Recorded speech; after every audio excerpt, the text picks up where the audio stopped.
నువ్వు ప్రెగ్నెంట్వి, నిద్రపోవడానికి మంచి చోటు కూడా లేదు. ఏమండి మీరే ఏడుస్తే మరి నేను ఇవన్నీ భరించలేకపోతున్నానేమన్నా, తట్టుకోలేకపోతున్నాను.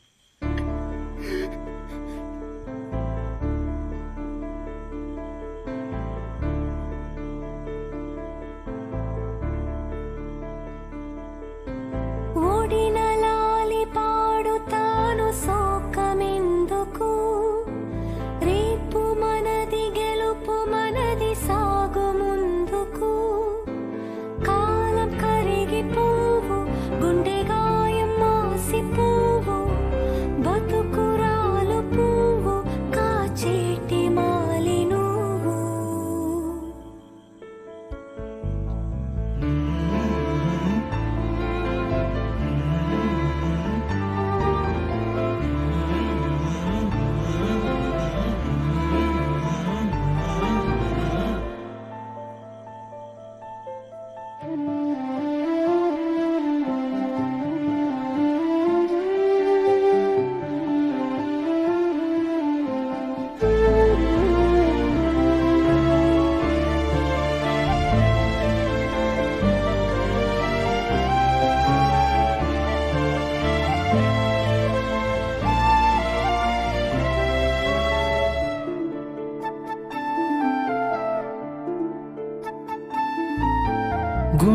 సార్, మా నాన్న మీతోనే కొంచెం క్లోజ్గా ఉండేవారు.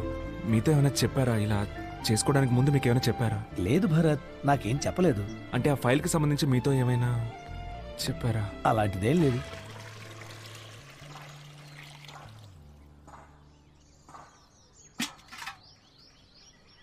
ఏమండి పెట్టె కదులుతోందండి, ముట్టుకొని చూడండి.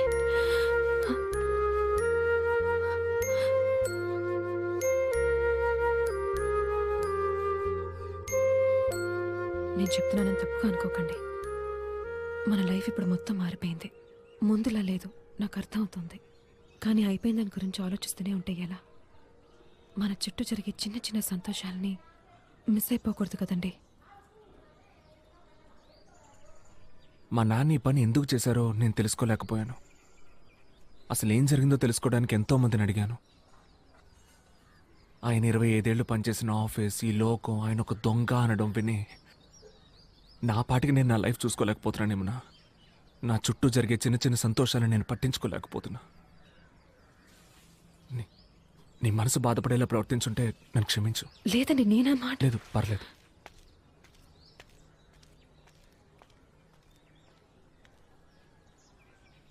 ఏమండి ఒక్క నిమిషం, ఏమండి కొంచెం ఆగండి. ఏయ్, పిచ్చా నీకేమన్నా? కడుపులో బిడ్డతో ఇలా పరిగెత్తుకుంటూ వస్తున్నావు? నా మీద కోపంతో లంచ్ బాక్స్ వదిలేసి వెళ్ళిపోతున్నారు. అందుకే. నీ మీద కోపడ్డమే నాకు తెలియదేమన్నా. నీ మీద కోపడి ఎక్కడికి వెళ్తాను చెప్పు? మీ వాలకం చూస్తే అలా అనిపించలేదు.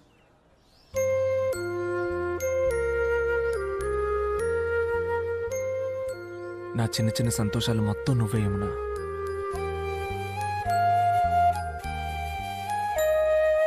సరేరా. ఏమిటి ఏం చేస్తున్నారు మీరు? ఇంట్లో దింపేస్తాను. చూసే వాళ్ళందరూ ఏమనుకుంటారు? ఏ, నా పెళ్ళానే ఎత్తుకెళ్ళేది?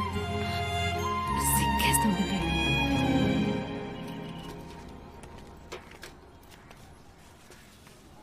భరత్, సార్, నీతో కొంచెం విడిగా మాట్లాడాలి. నువ్వు ఆఫీస్కి వచ్చి అడిగినప్పుడు చెప్పలేని పరిస్థితి, అందుకే ఇక్కడికి వచ్చాను. నాకు తెలిసింది చెప్తాను. మీ నాన్నగారు ఆ ఫైల్ ఏం చేశారో నాకు తెలియదు, కానీ ఆఫీసర్ ఆయనకి ఏదో ఇచ్చినట్టు దాన్ని ఎక్కడో పెట్టి మర్చిపోయినట్టు నాకు చెప్పారు. ఏంటి రాఘవా, ఎందుకు డల్లుగా ఉన్నావు? సారు, డబ్బులు ఎక్కడో పెట్టాను. ఏంటి డబ్బా? ఏం డబ్బు? అయ్యో అదేం లేదే, నేనేదో వాగుతున్నాను. ఇప్పుడేదో డబ్బు గిబ్బన్నా. నేను డీటెయిల్స్ అడగటం మొదలు పెట్టగానే ఆయన మాట మార్చేశారు. మా ఆఫీసర్ గారిని కలిశారంటే ఏదైనా క్లారిటీ దొరకవచ్చు. ఆయన బ్యాగ్ ఏదైనా తీసుకొచ్చారా? డబ్బు ఏమైనా తీసుకొచ్చారా అని నా ఉద్దేశం.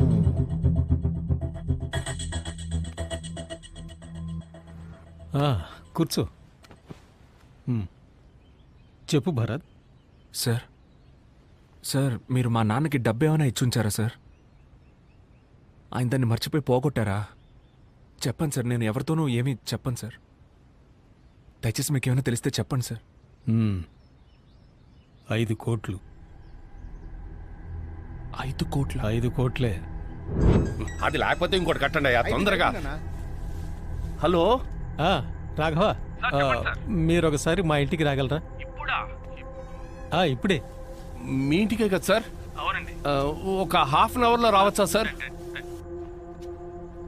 సార్ నాకు మీరు హెల్ప్ చేయాలి. చెప్పండి సార్. ఆ, ఈ బ్యాగ్ కొన్ని రోజులు మీ దగ్గర ఉంచండి. ఓ అలాగే సార్.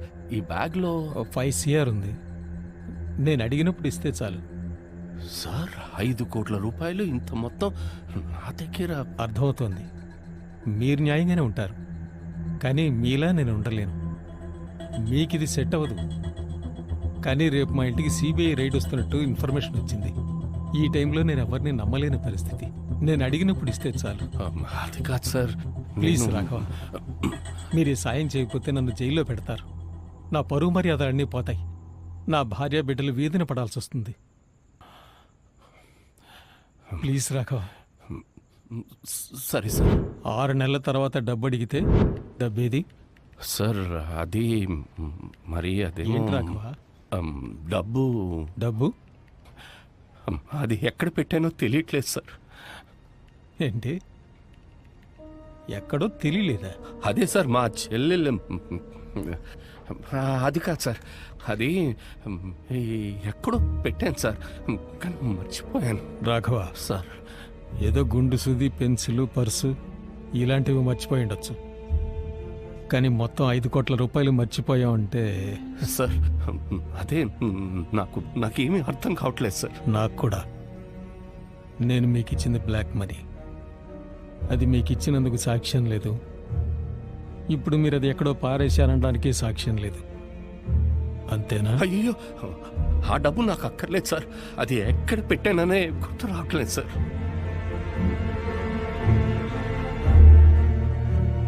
సరే, మీరు వెళ్ళండి. సార్ వెళ్ళండి. లుక్ మిస్టర్ రాఘవ, డబ్బు ఎక్కువగా ఉండడం కూడా ప్రమాదమే. ఇవాళ బాగా ఆలోచించండి, రెస్ట్ తీసుకోండి, రిలాక్స్ అవ్వండి. కానీ రేపు వచ్చేటప్పుడు డబ్బు తీసుకురండి. నమ్మేట్టుగా ఉందా? సార్ మా నాన్న దొంగతనం ఏం చెయ్యరు సార్. అందుకే పిలిచి మరీ ఇచ్చాను. మరి నా డబ్బు ఏమైనట్టు?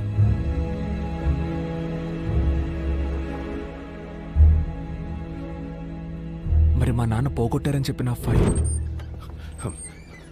సార్ ఆ ఫైల్ కనిపించట్లేదు సార్. అన్ని చోట్ల వెతికాను సార్, కనిపించట్లేదు. నిన్న డబ్బు కనిపించలేదన్నారు, ఇవాళ ఫైల్ కనిపించట్లేదంటున్నారు. సార్ నాకు బాగా జ్ఞాపకం ఉంది సార్, నేను నా లాకర్లోనే పెట్టాను సార్. అయితే ఎక్కడికి పోయినట్టు? అన్నీ పోగొట్టుకుంటున్నారు రాఘవ. ఆ ఫైల్ వాల్యూ ఎంతో తెలుసా మీకు? ఆ ఫైల్ దొరక్కపోతే మిమ్మల్ని మాత్రమే కాదు, మీ అబ్బాయిని కూడా కలిపి అరెస్ట్ చేస్తారు. మీ ఇంట్లో 2 ఆడవాళ్ళు ఉన్నారు. మీ ఇద్దరు జైలుకి వెళ్ళిపోతే వాళ్ళ పరిస్థితి ఆలోచించండి. వాళ్ళకి ఏమైనా కావచ్చు. సార్ నేను లాకర్లోనే పెట్టాను సార్. రాఘవ, ముందు డబ్బు ఎక్కడుందో కనిపెట్టండి. డబ్బు దొరికితే ఫైల్ అదే దొరుకుతుంది. ఫైల్ దాచిపెట్టి బెదిరిస్తే డబ్బు తీసుకొచ్చి ఇస్తారనుకున్నాను, కానీ ఇలా చేస్తారనుకోలేదు. ముందు ఆ డబ్బు సంగతి చూడు, ఫైల్ అదే దొరుకుతుంది. నీ ఉద్యోగం కూడా తిరిగి వచ్చేలా చేస్తాను. ఈ మధ్య నాకు మతి మార్పు ఎక్కువైంది కదా నాకు.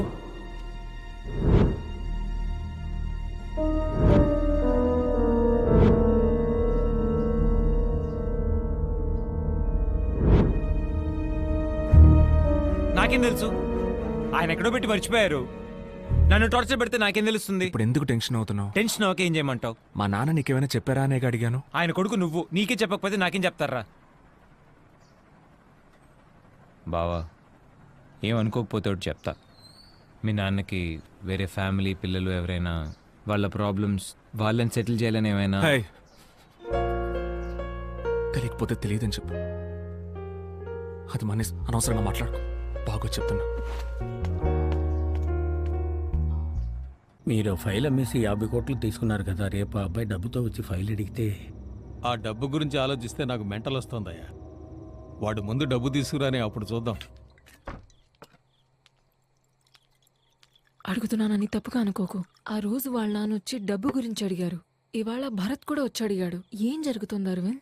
మీరు ఈ విషయంలో ఇన్వాల్వ్ అయ్యారా? చాచరాగా ఉన్నాను. మాడకుండా పో, నన్ను ఒక్కడిని వదిలే. ఎందుకు మీకు చిరాకు? ఒంటరికి వదిలేవే, నీకు చెప్పాల్సిన అవసరం లేదు. ఎందుకు నాతో చెప్పకూడదు? కుదరదంటే కుదరదే. అదే ఎందుకు కుదరదని అడుగుతున్నాను. ఏంటి మీరు నా దగ్గర కూడా దాచేంత విషయం? తప్పు చేయకపోతే దాచిపెట్టారుగా. అవునే, నీకు చెప్పాలని లేదే. అన్నీ మోసుకెళ్ళి నీ ఎక్స్ బాయ్ ఫ్రెండ్తో చెప్తావు. నీకెందుకు చెప్పాలి? ఎక్స్ బాయ్ ఫ్రెండా? ఏయ్, నటించకే. భరత్ నీ ఎక్స్ బాయ్ ఫ్రెండేగా.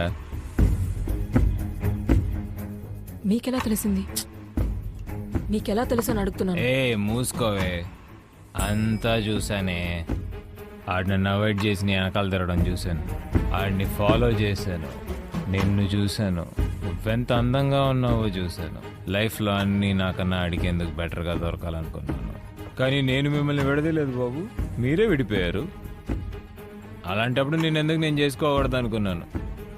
అందుకే మా అమ్మతో ఓ పిల్ల నచ్చిందని చెప్పి మీ ఇంట్లో మాట్లాడమన్నాను.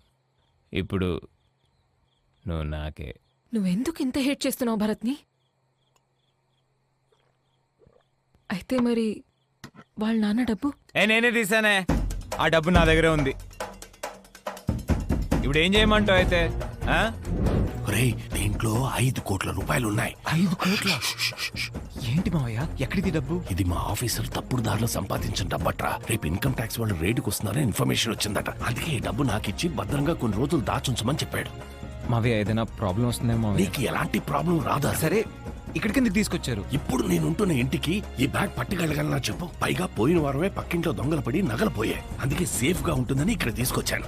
ఆఫీసర్ అడిగినప్పుడు నేను నీ దగ్గర నుంచి తీసుకుంటాను. ముందు దీన్ని భద్రంగా లోపల పెట్టు. ఓకే మావయ్య, కానీ అమ్మకి ఈ విషయం చెప్పొద్దు. ఈ బ్లాక్ మనీ అది ఇది అంటే అమ్మ భయపడుతుంది. నేనేమీ చెప్పను. అలాగే నువ్వు భరత్కి మీ అత్తకి అసలు ఈ విషయం చెప్పొద్దు. 1,00,000 ప్రశ్నలు అడుగుతారు. అందులో భరత్ గాడు ఉన్నాడే. బిజినెస్ లో యూజ్ చేసేసి డబ్బులు తిరిగి ఇచ్చేద్దామని అనుకున్నా, కానీ ఆయన అంత తొందరగా వచ్చి అడుగుతాడని నాకు తెలియలేదు. నేను ఆ రోజు నీకు ఇచ్చిన డబ్బు అది మా ఆఫీసర్ తిరిగి తీసుకురమ్మంటున్నాడు. వెళ్ళి ఆ బ్యాగ్ తీసుకురాపో. ఏమంటున్నారు మావయ్య? ఏ డబ్బులు? రే, నీ పెళ్లికి ముందు రోజు మా ఆఫీసర్